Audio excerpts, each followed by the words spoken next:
Next topic बनता है हमारे पास इंटरकनेक्शन स्ट्रक्चर। अब इसमें बात ये कर रहा है कि कंप्यूटर के अंदर जितने भी पार्ट्स हैं ना वो सारे के सारे आपस में इंटरकनेक्टेड होते हैं। अब इंटरकनेक्टेड स्ट्रक्चर से मुराद the collection of the part connecting system modules. आप आपके पास कंप्यूटर के अंदर ना डिफरेंट किस्म के मॉड्यूल्स होते हैं। मेमोरी मॉड्यूल है, आईओ मॉड्यूल है, सीपीयू मॉड्यूल है। इन सबको जब आपस में आप कनेक्ट करने के लिए जो आपके पास सिस्टम इस्तेमाल होगा या जो इनका दरमियान कनेक्शन बनेगा उस चीज़ को आप इंटरकनेक्शन स्ट्रक्चर का नाम देंगे। स्ट्रक्चर बनता कैसे, ये बेसिकली तौर पर उन मॉड्यूल्स के ऊपर डिपेंड करता है कि वो मॉड्यूल्स आपके पास कैसे कौन कौन से हैं। फॉर एग्जांपल, अगर आपने डाटा ट्रांसफ़र मॉड्यूल को देखना है तो वो आपका मेमोरी से सीपीयू के दौरान भी हो सकता है डाटा ट्रांसफ़र, सीपीयू से मेमोरी भी हो सकता है, आईओ से सीपीयू भी हो सकता है, सीपीयू से आईओ भी हो सकता है और आईओ से मेमोरी और फिर मेमोरी से आईओ के दरमियान भी हो सकता है। तो यहाँ पे जब आपने इस्तेमाल करना होता है तो आपने डायरेक्ट मेमोरी एक्सेस जो है उस डीएम में जो कंट्रोलर होता है आपने उसको इस्तेमाल करना था जब आईओ और मेमोरी के दौरान में जब आपके पास इंटरेक्शन होनी होती है। इसी तरीके से ये टॉप के ऊपर आपके पास मेमोरी का मॉड्यूल है, आईओ का मॉड्यूल आ जाता है और फिर सीपीयू मॉड्यूल आ जाता है।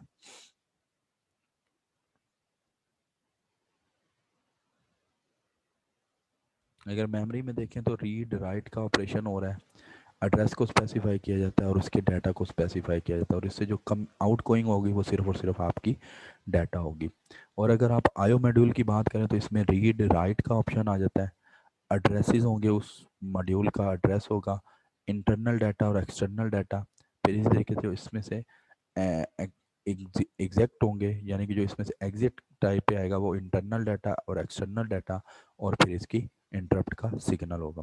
इसी तरीके से सीपीयू के पास इंस्ट्रक्शन भी है, डाटा भी है और इंटरप्ट सिग्नल है। और जो आउटवर्ड में आ रहा है वो सीपीयू किसी का एड्रेस सेंड करेगा या कंट्रोल सिग्नल फॉलो करेगा या कोई ना कोई डाटा सेंड करेगा। तो ये 3 से 4 किस्म के 3 मॉड्यूल्स हैं डिफरेंट टाइप के। अगर हम मेमोरी कनेक्शन की या मेमोरी मॉड्यूल की बात करें, ये जो टॉप वाला है हमारे पास, कहते हैं रिसीव एंड सेंड डाटा। इसने पहला काम आपके डाटा को सेंड और रिसीविंग का काम करना है। इसके अलावा इसने मेमोरी लोकेशंस जो होती हैं उसको रिसीव करना होता है और इसके पास रीड राइट और टाइमिंग वगैरह के जो डिफरेंट किस्म की कमांड्स या कंट्रोल सिग्नल्स आप सेंड करते हैं ना वो भी रिसीव करना जो है वो मेमोरी मॉड्यूल का काम होता है। इसी तरीके से अगर आप आईओ मॉड्यूल की बात करें तो आईओ मॉड्यूल जो है वो भी बिल्कुल मेमोरी मॉड्यूल की तरह, ये दो इसमें सिस्टम होते हैं, आउटपुट का और इनपुट का। आउटपुट ने क्या काम करना होता है, receive data from the computer और send data to the peripherals.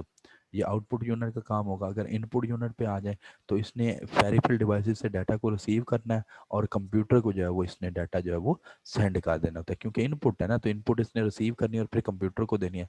और आउटपुट है इसने वहाँ से डाटा को एक्सेस करना है, आउटपुट यूनिट वाले ने डाटा को एक्सेस करना होगा और फिर उसको आगे जाके सेंड कर देना होता है।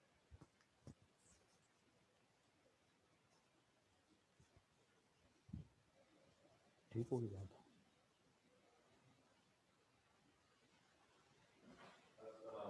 वालेकुम अस्सलाम। शुक्र अल्लाह का सर। बस सर लेक्चर इधर भी आप अपना रख सकते हैं फिलहाल। नीचे मैंने उसको कह दिया, नीचे चले गया लॉकर। ठीक है, उसमें भी 1-2 टिकट छोड़ के गए, उनके पास चाबी नहीं है। वो ठीक हो खोल देंगे उसको, फिर लॉक को लगवा लीजिएगा। ठीक हो ठीक है गया, ना? ठीक हो गया। और है शुक्र अल्लाह अच्छा, का। जो बीएस का ना मेरा पास है जी इस हवाले से कि अटेंडेंस में वो एब्सेंट जो बच्चे उनको प्रॉक्सी लगा देते हैं। नहीं, वो 3 इंशाल्लाह बच्चे मैं हाईलाइट चेक हुए कर हैं, लूँगा। 3 बच्चे वो आए ही नहीं थे। ठीक है, आपने प्रेजेंट लगाना, अब आपको आइडिया नहीं ना। एक स्टूडेंट वो रकीब एक, जो है ना, हाँ जी बाकी रकीब, जो भी होगा ठीक थोड़ा हो सा गया ना जरा देखना है। इंशाल्लाह, ठीक हो गया।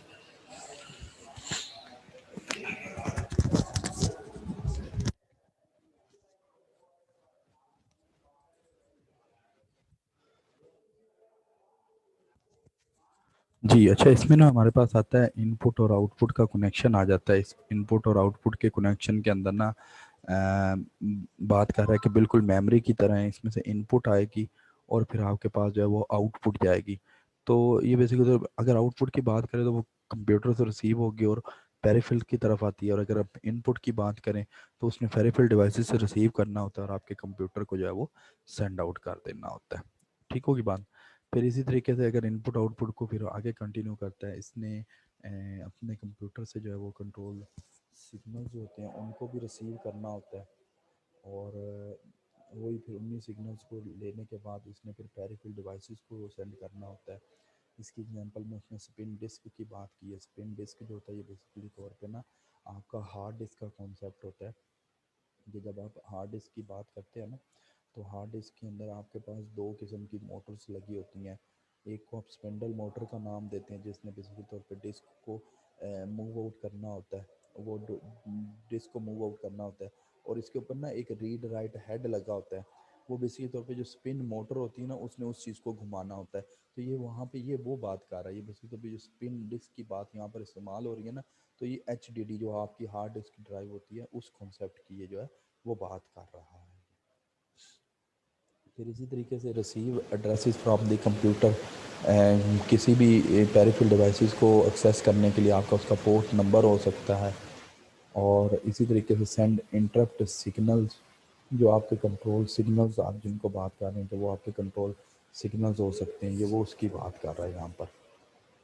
अगर आप CPU के कनेक्शन की बात करें तो CPU का तो कनेक्शन बड़ा आसान सी बात है कि इसने इंस्ट्रक्शंस को रीड भी करना होता है, इंस्ट्रक्शन में डाटा को रीड करेगा और उसके बाद जो है वो right out the data, processing करने के बाद इसने डाटा को राइट कर देना। तो ये रीड और राइट की बात मेमोरी में हो रही है कि इसने मेमोरी से डाटा को रीड करना है और फिर राइट करना है और फिर उसको जाके इसने स्टोर कर देना है। इसके अलावा इसने दूसरे अगर कोई और यूनिट वगैरह तो उसके साथ इसने इंटरेक्शन करने के लिए जो है वो कमांड्स या सिग्नल्स वगैरह जो होते हैं वो सेंड करने होते हैं।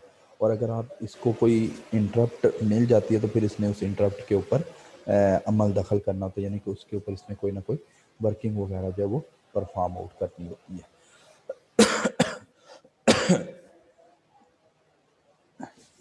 अब इसके बाद ना हमारे पास आ जाता है बस इंटरकनेक्शन। बस इंटरकनेक्शन को हमने बड़ी तफसील के अंदर देख लिया हुआ है।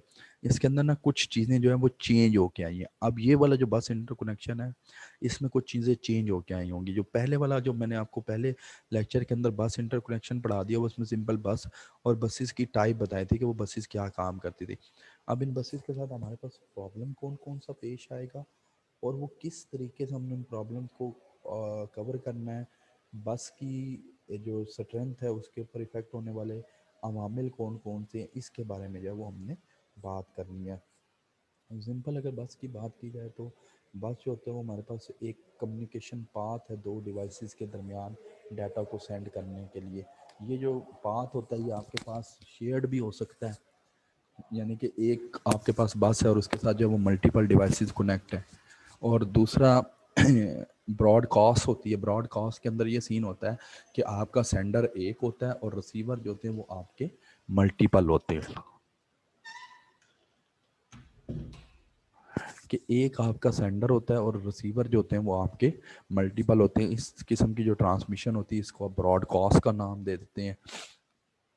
और तीसरी जो बात होती है, बस ने जिस चीज़ का तयन करना होता है वो इस चीज़ को देखता है कि जो आप अपने डाटा को सेंड कर रहे हैं वो एट अ टाइम जो है वो एक ही डिवाइस को पहुंचे। Must ensure only one device transmitting at a time, कि आपका जो डाटा सेंडिंग का प्रोसेस है वो एक टाइम के ऊपर एक ही डिवाइस सेंड कर रही हो, एक से ज़्यादा डिवाइस जो है वो इसको सेंड ना कर रही हो।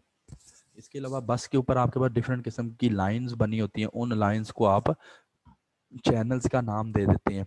वो जो लाइन बनी होती है ना बस के ऊपर, जो एक एक लाइन के ऊपर एक बिट सेंड हो रही होती है, इसी तरह दूसरी लाइन के ऊपर दूसरी बिट सेंड हो रही होती है, तो उनको आप चैनल्स का नाम देते हैं। कहता है there are number of possible interconnection system, single and multiple bus structure are most common. Single भी हैं और आपके पास मल्टीपल बस स्ट्रक्चर्स भी मौजूद हैं। अगर इसकी एग्जांपल देखी जाए तो कंट्रोल एड्रेस और डाटा बस जो है ये पीसी के लिए इस्तेमाल होती हैं, और यूनी बस जो है ये डेक पीडीबी आपके पास सिस्टम गुजरा है उसके लिए हमारे पास इस्तेमाल होती थी। सिस्टम बस की बात करी जाए, सिस्टम बस की बात की जाए तो सिस्टम बस में बेसिकल तौर पे ये सारी चीज़ जो है हम ऑलरेडी इस चीज़ को पढ़ चुके हुए हैं कि सिस्टम बस हमारे पास बेसिकल तौर पे क्या काम करती है। आपके कंप्यूटर के जो मेजर कंपोनेंट वगैरह होते हैं इसको इसने कनेक्ट करनी होती है। 50 से 100 तक इसके पास सेपरेट लाइन होती हैं। तीन किस्म की ये जो बस की टाइप होती है, डाटा बस होती है, एड्रेस बस होती है और कंट्रोल बस होती है। इसके अलावा इसके ऊपर ना एक्स्ट्रा से लाइंस भी मौजूद होती हैं, यानी कि एक्स्ट्रा यानी कि जो इसकी नंबर ऑफ बिट सेंड करने के लिए जो लाइंस बनी होती हैं। एक तो डाटा बस होगी, एड्रेस बस होगी, कंट्रोल बस होगी। इसके अलावा इसके पास पावर लाइंस या पावर बस का नाम दे सकते हैं, ग्राउंड लाइन या ग्राउंड बस होती है, क्लॉक लाइन या क्लॉक बस होती है। पावर बस जो होती है ना, ये डाटा जो आपने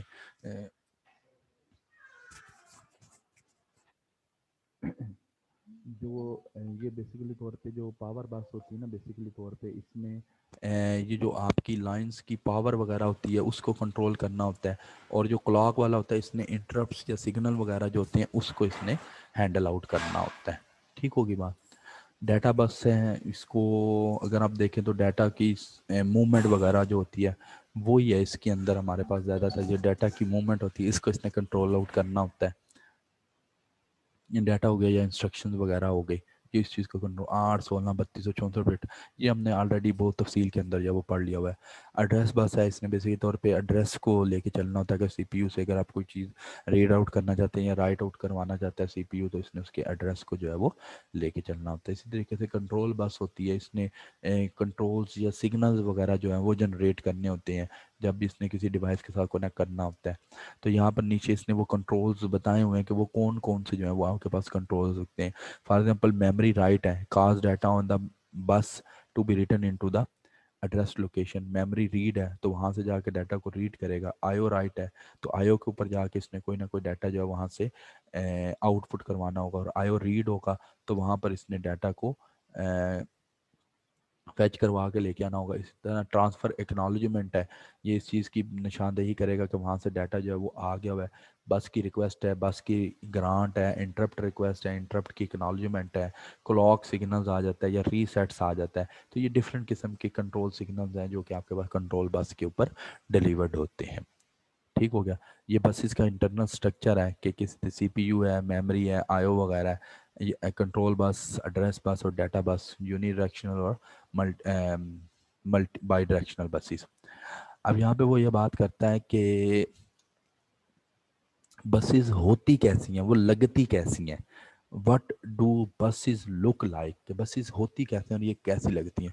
बेसिकली तौर पे जो बसेस होती हैं ना हमारे पास, वो बिल्कुल ना लाइंस, एक मदर बोर्ड होता है, मदर बोर्ड के ऊपर ना जो आपका मदर सर्किट बोर्ड बना होता है उसके ऊपर ना ये बिल्कुल तारें सी होती हैं। वो अगर हम देखना चाहें ना इसको, तो ये बिल्कुल तारें सी लगी हुई होती हैं, तारें बनी हुई जो वायर्स होती हैं ना, पतली पतली वायर्स होती हैं, ये वो वायर्स लगी होती हैं। वो जो बेसिकली तौर पे वायर्स होती हैं ना, उन वायर्स को आप जो है वो बसेस का नाम देते हैं। और फिर ये जो सारी की सारी वायर्स हैं ये एक सर्किट बोर्ड के ऊपर जड़ी हुई होती हैं। वो सर्किट बोर्ड बेसिकली तौर पे आपका मदर बोर्ड कहलाता है। ठीक होगी बात। बसेस के ऑपरेशन जो है ना, दो किस्म के इसने ऑपरेशन जो है वो बस ने परफॉर्म आउट करने होते हैं। मॉड्यूल विशिंग टू सेंड और मॉड्यूल विशिंग टू रिसीव। कि अगर वो डाटा को सेंड करना चाहता है फिर क्या काम करना है, और डाटा को अगर रिसीव करना चाहता है तो फिर क्या काम करना है। अब अगर मॉड्यूल विशिंग टू सेंड करना चाहता है तो सबसे पहले उसने use of obtain use of bus and transfer data via the bus. अब इसके आगे डेफिनेशन तफसील बयान करता है। वो क्या कहता है, the operation of bus is as follow: if a module wishes to send the data to another, it must to do two things: obtain the use of bus, कि पहले उसने अपनी बस को जिस बस को इस्तेमाल करना चाहता है उसको इस्तेमाल करना है, ऑब्टेन करना है, और फिर उसके ऊपर उसने डाटा को ट्रांसफ़र कर देना है। इसी तरीके से अगर वो ये चाहता है कि उसने बस से डाटा को रिसीव करना है तो फिर क्या काम करेगा, ऑब्टेन द यूज़ ऑफ बस, उस बस को रिसीव करे, बस के ऊपर उस बस की यूज़ को रिसीव करेगा। Basically obtain the use of बस मतलब वो बस उसके पास डाटा को लेके आएगी। And transfer a request to the other module over the appropriate control and address line. मतलब ये है कि उसके पास एक तो चीज़ होगी, उसका एड्रेस होगा, और एड्रेस के साथ साथ उसके पास डाटा होगा।